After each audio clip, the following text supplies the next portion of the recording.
Nestled in the mainlands of Southeast Asia lies Myanmar, the land of golden sites and breathtaking pagodas.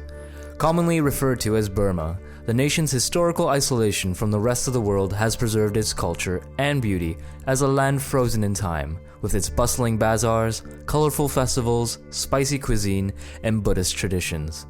Bordering China, Bangladesh, India, Thailand, and Laos, the population is over 60 million, composed of about 100 different ethnic groups.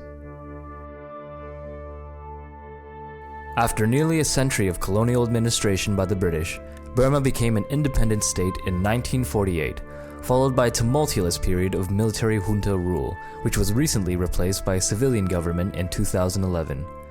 This transition resulted in the release of hundreds of political prisoners, as well as a reduced censorship of the press.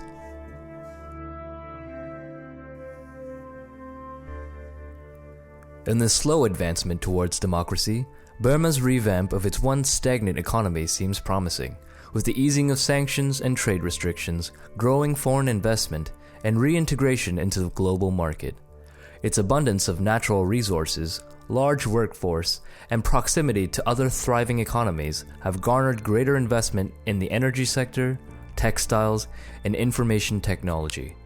Since 2012, Burma's economy has accelerated by a 6.8% GDP growth rate, and its current GDP per capita is $1,700.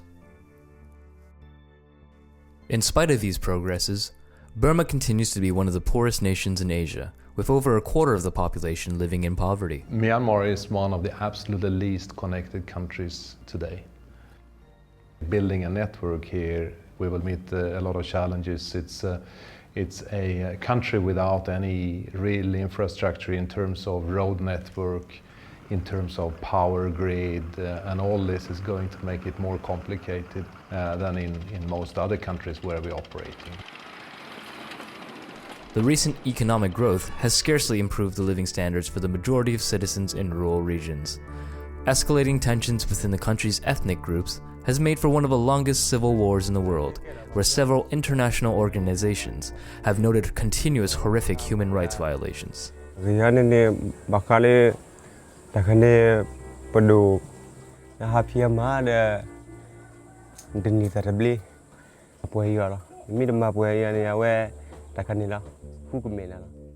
These poor economic and social conditions have led to increased illegal migration of Burmese children, women, and men throughout the continent, where they are often forced into sex trafficking and labor. For many years, government personnel and rebel groups have been leading culprits of forced labor within the country by unlawfully coercing children into joining their forces. Child soldiers are identified as any person below 18 years of age who is recruited or used by an armed force in any capacity, including boys and girls used as fighters, cooks, porters, spies, or for sexual purposes. Recruitment is usually facilitated by civilian brokers who forge identification documents. This makes it difficult to determine the precise amount enlisted, but Human Rights Watch estimates there to be as many as 70,000 child soldiers in the country, with some as young as 11. They are often recruited in Burma's two largest cities, Yangon and Mandalay, at railway stations, bus terminals, and markets. In rural areas, children are confronted on their way to school or while looking for work.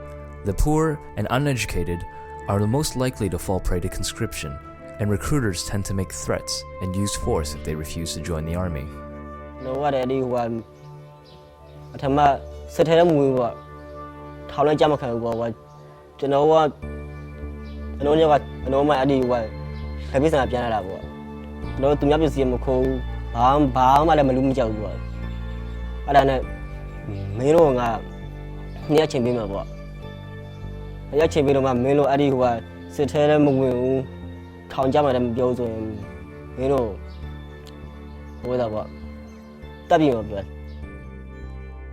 On the other hand, some children actually enlist by choice, usually to escape an impoverished or violent home, or are pressured by their parents to seek a better income. Their desperate need for daily wages from unskilled labor takes precedent over the opportunity for long-term investment in their future and education.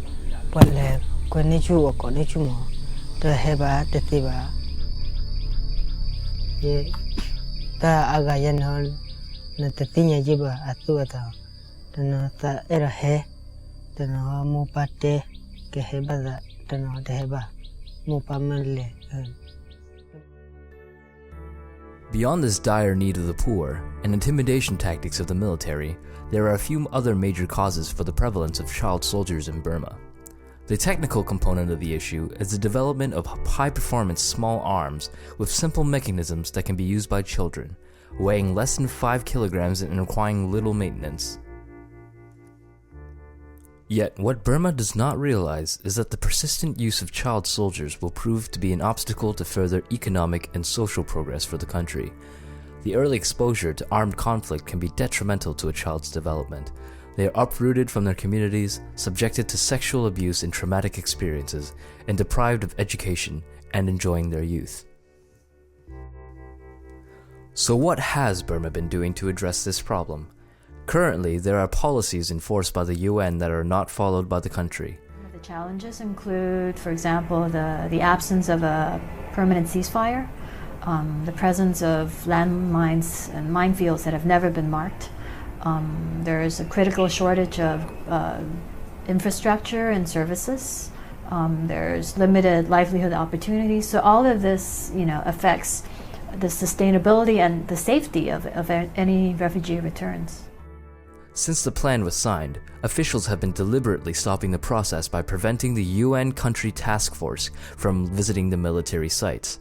Some child soldiers have been released, but the government has not taken sufficient steps to inhibit recruitment. Though policies are being put in place to end the use of child soldiers, it is clear that there is still room for major improvements. Greater investment and effort spent in identifying, registering, and discharging all children from the military is essential for improving the situation. Demobilizing these children and preventing future recruitment is only the beginning for Burma. When former child soldiers are discharged, they have highly limited access to education and employment opportunities. After suffering years of traumatic violence and unstable lifestyles, many of these children are finding it difficult to sit and participate in regular classrooms. Along with the UN and other international agencies, Burma must establish transition programs to reintegrate these young people into civilian life. This would include psychosocial counseling and mental support, education curriculums adapted to their learning capabilities, career advising and vocational training for independent living, income generation assistance programs through apprenticeships and microfinancing, and follow-up visits to former soldiers along with monetary incentives to ensure that families can provide for these children. These steps are just a few that the country can take in order to keep its children out of the hands of recruiters and help discharged soldiers cope with their new lives. But Burma is not the only nation guilty of placing children on the battlefield. Today, there are estimated to be over 300,000 youths under the age of 18 enlisted in armies around the world. This is no place for a child, and the world can no longer stand idly by and watch. It's time to trade in those bullets for books and provide the next generation with the best chance at a safe, fulfilling, and happy life.